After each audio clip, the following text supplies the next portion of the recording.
As far as the types of party systems, these are pretty kind of straightforward as far as, again, the general types. We have single party systems, two party systems, and multi party systems. And the kind or the type of two party system, excuse me, the type of political party system that is present in a country is determined by the number of parties that have a real or viable shot at actually winning an election. So we'll talk about each of these and then get into a few implications for what America in particular has. First off is a single party system, and a couple examples for you would be China or the Soviet Union. As the name suggests, there is one party in control. So looking at China today, if you want to have any degree of political authority, well, you'd better join the Communist Party of China. That's it. That's it. The only one. Um, Single party systems tend to be characterized, since they're only allowing one voice, one perspective to have authority in government, well, they tend to be characterized by very authoritarian or very centralized governments where citizens that live under these countries don't have a whole lot of freedoms or powers or anything of the sort. Um, so it's giving a lot of authority to the government, and whenever the government has a lot of authority or power, well, that means other folks don't. So again, very centralized, very repressive in a lot of examples through history. Jumping over to the multi-party system, most democracies in the world are multi-party systems. So Italy, Israel are a couple of examples for you. In a multi-party system, as again as the name suggests, three or more parties have a chance at getting power.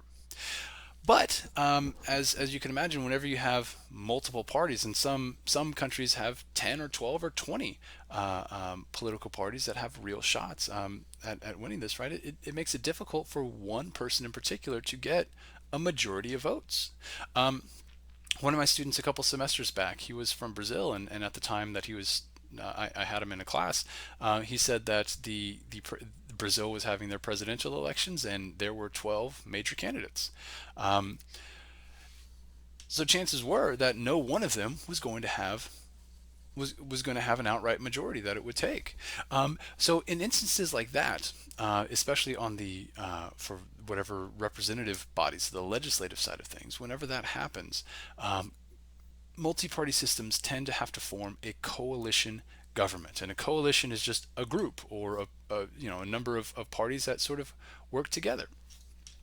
So to help kind of, I guess, get this point across a little bit better, just in case I'm not doing it a whole lot of justice.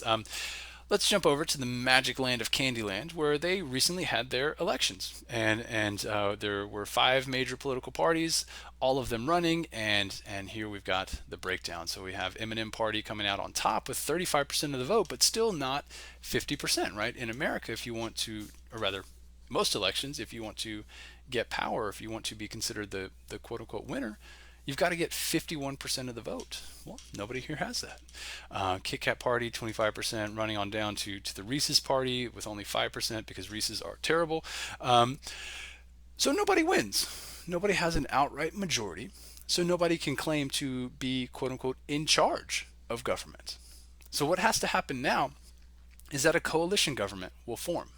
And the M&M Party, they came out on top, so they have sort of first choice, right? They're sort of uh, given the first opportunity to form a coalition government. So just kind of looking at the same numbers again. So M&M's has a few options. The M&M Party has a few choices before it. It could join forces with the Kit Kat Party, and between the two of them, right? If they pool their votes, M&M and Kit Kat Party have 60% of the vote. Hey, that's more than 50%. So that means as long as they work together, they can have a majority stake, and they can get all of their bills passed, all of their proposals through their legislative body, whatever it might be. Alternatively, if M&M and Kit Kat Party can't agree, right? One of them says chocolate center, no chocolate on the outside. They just can't agree with whatever it is. They do have options to form a coalition with other groups. M&M Party could say, hey, Snickers, hey, Reese's, I know you guys didn't do so great in this election, but what do you say we join our forces? And now between the three of them, if they form a coalition between these three groups, well, now they have a majority vote.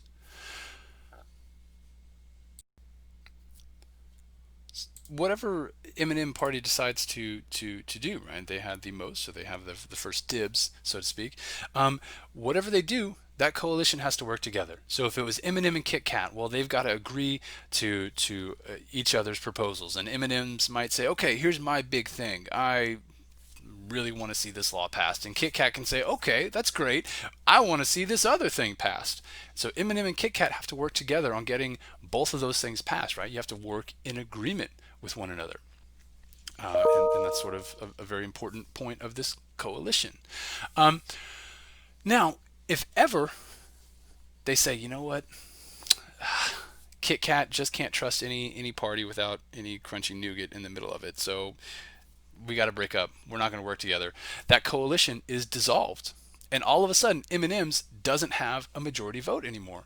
And so the government itself dissolves. And boom, new round of elections, just like that. M&M and Kit Kat could have worked fantastically well together for 18 months or 1 month, 5 years, whatever it is. And if as soon as that coalition falls apart, new elections are triggered. And this is something that's very different when we think of America with our two-party system, sorry, not necessarily two-party, but in the United States where elections happen on set times no matter what. And whoever has the majority in the House of Representatives is going to have it for the next 2 years. And then, boom, elections. And then that person has it for the next 2 years. So this is sort of kind of an unusual approach relative to the American perspective. But again, this is how most democratic countries in the world operate. They have to form coalition governments anytime they have these new elections. So jumping now to the middle form, to these two-party systems. Well, we've got America, and that's it. The United States is the only country in the world that is democratic and has only two major parties. Now, that being said, the United States tends to be a bit more stable than others, tends to be a bit more moderate, right? Because we've got two parties that are trying to get as many votes as they can, and each party wants 50-something% of the vote or more. So that means they have to go to where most people are, and most people are what are known as moderates, right? You think a little, maybe you're fiscally conservative but socially liberal, right? So maybe, again, just kind of pulling these things out. So maybe you are okay with gay marriage, but you also want to have a more balanced budget and an appropriate tax structure, right? Whatever, right?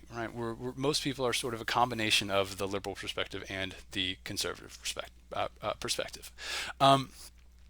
Third parties, they exist, but they don't really have a shot at winning, and so that is why we are considered a two-party system. We'll get into some more implications here in just a little bit. My fellow Americans, as a young boy, I dreamed of being a baseball. But tonight I say we must move forward, not backward, upward, not forward, and always twirling, twirling, twirling towards freedom.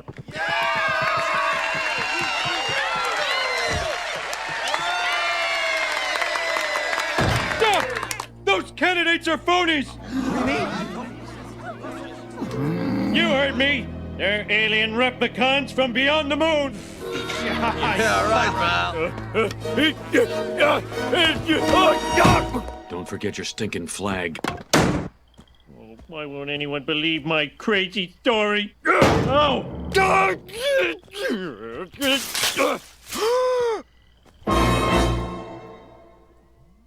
Hold on, guys. I'll help you. Oh no, am I still here? I don't want to serve out my term naked in a tube. I am so mad at the Secret Service right now. Hey, who the hell are you? I'm Homer Simpson, sir, and I'm gonna get you back to Washington before it's too late. You know, Senator, being in suspended animation gave me time to think. Partisan politics are tearing our country apart. You got a point there, Bill. If you and I are gonna whoop these one-eyed space fellas, we're gonna have to set aside our differences. Together we can lead America into a new golden age. Friend, you got a deal. Homer, let us out. It's time to tear those aliens a third corn shoot. Yeah. Don't!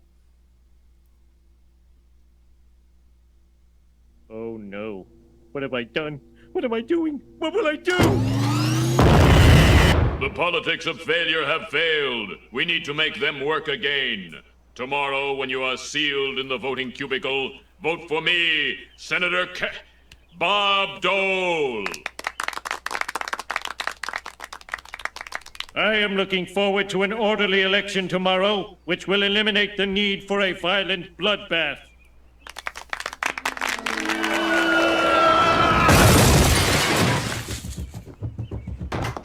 America, take a good look at your beloved candidates.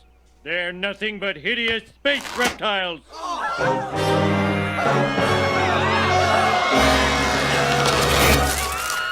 It's true. We are aliens. But what are you going to do about it? It's a two-party system. You have to vote for one of us. He's right. This is a two-party system. Well, I believe I'll vote for a third-party candidate. Go ahead. Throw your vote away. All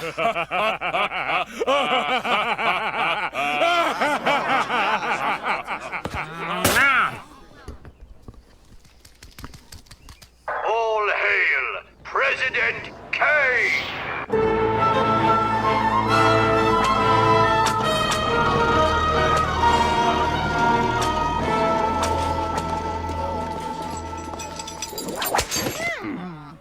I don't understand why we have to build a ray gun to aim at a planet I never even heard of. Don't blame me. I voted for Kodos. Go! So a bit of a silly look at the two-party system that we've got, right?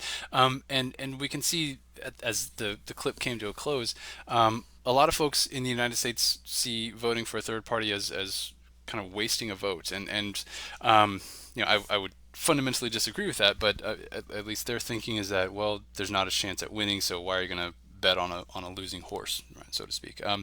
But take a moment now and kind of think of some pros and cons to the single party system, two-party system, and the multi-party system, if you would.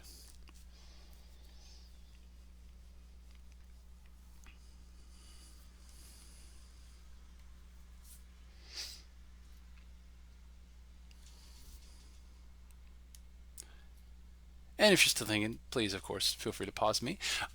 So as I mentioned before, just because the United States is a two-party system doesn't mean that we don't have any other options, right? In the United States, there are tons and tons of third parties. The guy on the bottom left here, Ross Perot, he was the candidate running as a member of the Reform Party, and he's the guy who punched his hand through the hat in the clip that we saw just a moment ago. One of the other, perhaps more well-known third-party candidates in recent history has been Ralph Nader, at least when running for president. Third parties in America are kind of any other party than Republican or Democrat, and so it's a pretty broad definition. And to date, no third party has ever won a presidential election. Now, occasionally we'll have third parties win senatorial seats or state legislative seats. I mean, Bernie Sanders, for example, is an independent, and he is a senator, currently serving senator. So just because they are not one of the two major parties, that's all it takes to qualify as a third party in the United States. And as you can see, here are just some of the many third parties that are out there. And I'll just kind of let you take a look and see some of the variety of options that are out there.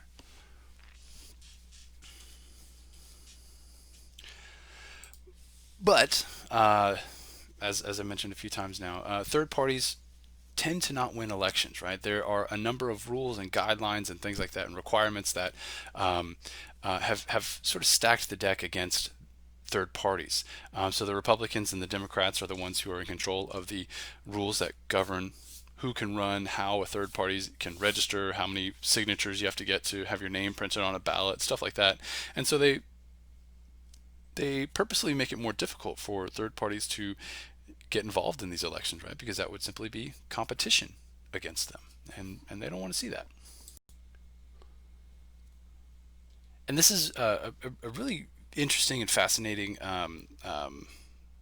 idea, the role of third parties in America, and I really wish we had more time to kind of dive into this topic.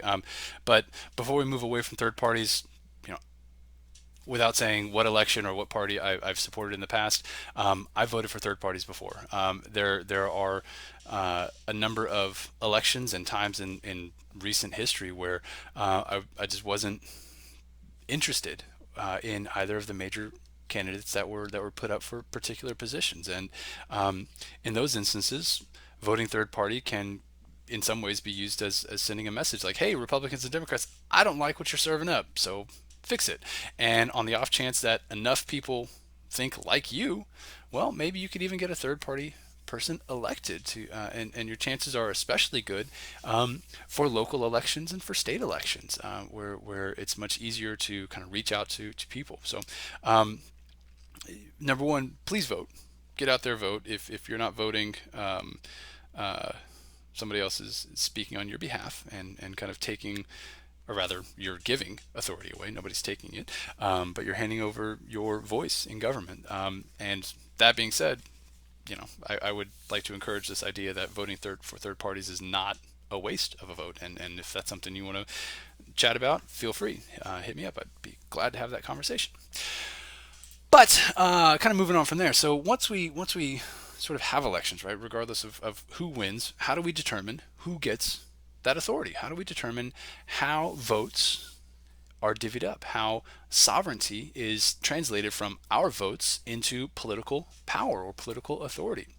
So again, we're going to go back to Candyland, and I kind of narrowed things down a little bit and got a few caveats here. So these are the voting totals, but let's assume that this is the overall voting percentage. So for example, every vote in all of America, as opposed to just looking at Texas or something like that, right? So all the districts, and in no district did the Milky Way party get a majority, right? So Milky Way can be present here and there, but they never got a majority in any of those districts. And to make our math easier, let's just say that there's 100 districts, right? So just kind of going in with those assumptions. And we'll look at three approaches to divvying up political power, kind of translating these percentages, our expression of sovereignty, into political authority. And the first one is majoritarian representation. And again, we're going to stick with those same three assumptions. So in this instance, we look at who got a majority of the votes. And here, Eminem's party got 52%. Hey, that's a majority. So in this instance, the Eminem party would have all the legislative seats. So all 100 members of the House of Representatives, or whatever the legislative body is, goes to Eminem. So that's one approach, right? We give all the power to whoever had a majority. Another approach here would be majoritarian representation, right? So the same phrase, but now by district. So instead of looking at the total numbers of everything, we are looking at a district by district approach. So what did Houston vote for? Give them, whoever had the majority of the Houston area, whoever had a majority in San Antonio area, whoever had a majority in Austin or Dallas or New Orleans, right? Each district is given one seat. And we see this happening in the House of Representatives today, right? The House is divided up into districts, and whoever gets a majority in that one district gets to have that seat. So it's not that we look at all of America and total up all of America's votes for the Republicans or the Democrats, but just a case-by-case basis. So looking here, right, remember Milky Way did not get a majority in any district, so Milky Way gets no seats. M&M's had a majority in 53 districts, Kit Kats in 57. So the House of Representatives will have 53 M&M party members and 47 Kit Kat party members, and that's the breakdown. So again, we've got majoritarian representation, another form, majoritarian representation by district, and then finally we'll come to proportional representation. And again, these are looking at the same three assumptions that we had before. So here, again, we're going to go back to the overall election results. So the full, Candyland Nation votes. And we see, okay, Eminem, you got 52% of the vote, so you're going to have 52 seats. Milky Way Party, you got 3% of the votes, so you're going to have 3 seats, right? So districts don't really matter, right? We're not using districts anymore to divide up voters in a meaningful way. Rather, we're just going to kind of keep it in this manner. So again, that is our proportional representation. So take a moment here. Of the three, and I've got them all three listed out for you, which one do you think is the most fair way to determine the number of seats any given party member, or rather any given party should have in the legislative branch.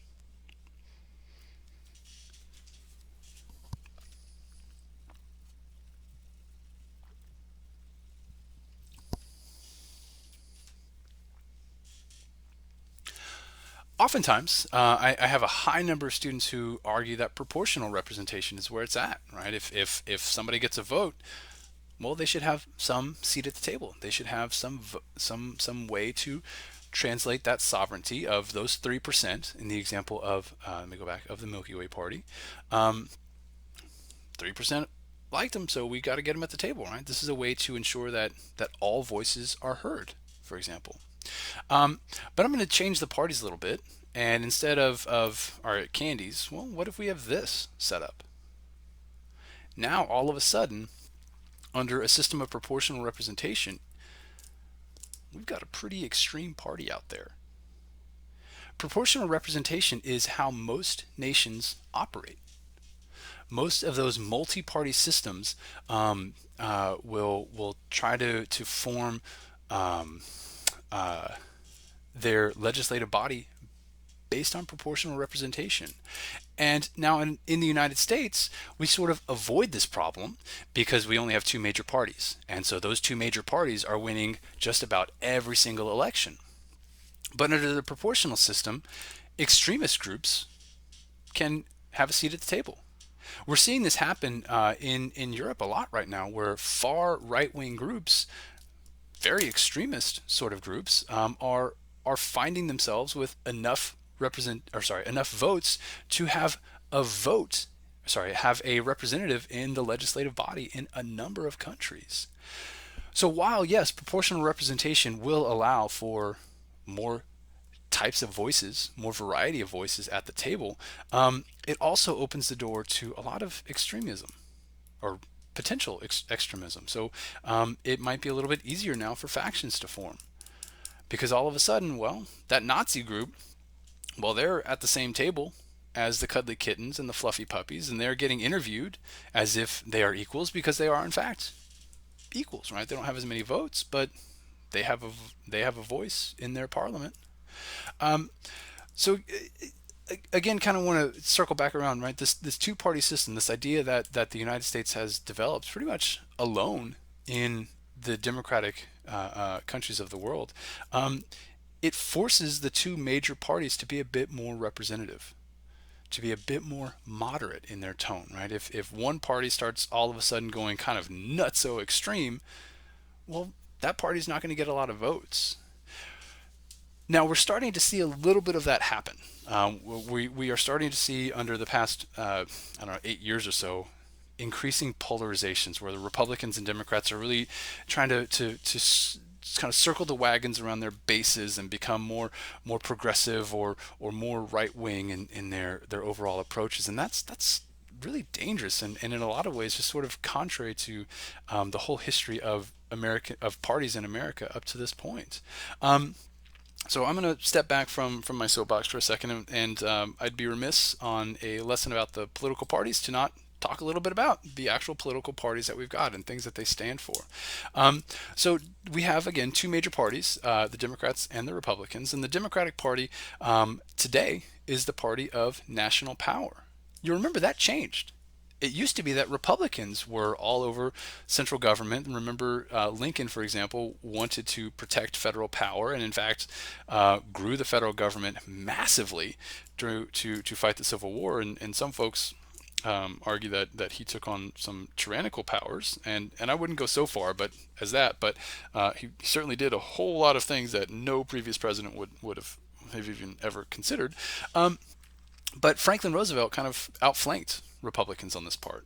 He went and grew the federal government so much that even though the Republican Party itself didn't really change its perspective, it just, in relationship to where the Democrats now were, well, they were far more in favor of having a national power. So they want to see more power to the federal government to regulate especially things in the social realms. So we've got a number of social programs. So they're up for increasing Medicare and Medicaid and things like that. And in order to help and other programs that help to redistribute wealth from one group to another, and in order to help pay for a lot of the social welfare programs that Democrats tend to promote, is that they are much more willing to place very high taxes, and particularly on the upper middle class and the upper classes of people. The Democratic Party tends to be pro-environment, so that means that they tend to want to promote cleaner environment, more regulations, which will in turn increase the cost of business, but at the same time, right, the benefit is cleaner air, cleaner water, things like that. And a number of Democratic candidates recently have been pushing for increased health care, some going so far as to say we need to have universal health care as something that is paid for by the government itself. So let's go ahead and move into Republicans. The Republicans, and again, as always, these are really broad brushstrokes. There's no reason to think, or no reason to say, that you can't believe in some of these and also some of these, right? So a lot of people are just a mixed bag on that. But anyway, Republicans want to see more power at the state level. They believe that the power is best when it can be more monitored, and so by taking authority away or sort of shrinking the size of the federal government, well, that means their costs are lower, and they would like to see fewer social welfare programs paid for and run by the federal government itself. So both of those translate into lower taxes. Further, the Republican Party tends to favor less regulation, right? They want to, kind of keeping on theme here, they want to take power, or rather limit power that the federal government has, so that individuals have more of that power. Right? Again, there's only so much power that can go around, and if the federal government has more of it, well, that means that you have less of it. So Republicans are trying to push back against that and say, well, no, we need to limit the size of government so that individuals can make decisions better, right? Or sorry, that they can make the decisions that will more influence their lives and impact their lives. As I move to kind of close down this lesson, I want to remind everybody how parties are both unifying, right? They bring people together. They sort of put forth a somewhat cohesive platform or set of things that can be believed in, but they're also very divisive. And they cultivate this mentality of us versus them. I am a Republican, and so Democrats are wrong, or I am a Democrat and Republicans are wrong. And it's in that last mode of thinking, that us versus them mentality, that we really start to see a lot of connections between parties themselves and factions, as characterized by Federalist 10 that we looked at earlier. And so, I got to ask this very real question: do we still need this, and are they still desirable? And for both of them, yes and no. Right? We need a way to organize ourselves. We need a way to sort of bring ideas to the table. And if there are 100 different parties, for example, well, that's a lot of things for the average citizen to have to wade through to figure out, I support this person or this other person or this one party, but not any of these parties, right? It's tough. So in a lot of ways, they are sort of this necessary evil. Not to say we need the Republican and the Democratic Party to be the only ones. Parties are changing all the time, just like you yourself adapt and you yourself change. Who you are today is not who you were 10 years ago, and it won't be who you are 30 years from now, right? You change with the times and the circumstances, and as we looked at the 5 different eras, the parties change too. As the nation changes, as what Americans come to see as important, or are forced as the things that Americans are forced to face and reckon with change, well, parties are going to adjust as well if they want to keep their relevance. The Whig Party, for example, couldn't on the question of slavery. They couldn't adjust themselves to maintain their relevance, and so they disappeared. And out of their ashes came the Republican Party that we see today. So parties themselves, again, this sort of necessary evil, and so I want to encourage everyone who's listening still at this point. I know it's a little bit long, but if you are, please don't just certainly get involved in politics, get involved in promoting the things that you care about, but don't just buy the party line at face value, right? Kind of dig into it. Don't feel as if you should ever be ostracized or belittled because you believe a little Republican stuff and a little bit of Democratic stuff, right? I guarantee if you have real conversations with people, you'll find that there is a whole lot more common ground than somebody like major media outlets would like you to believe. So with that, take care. Have a good rest of your day. Thank you.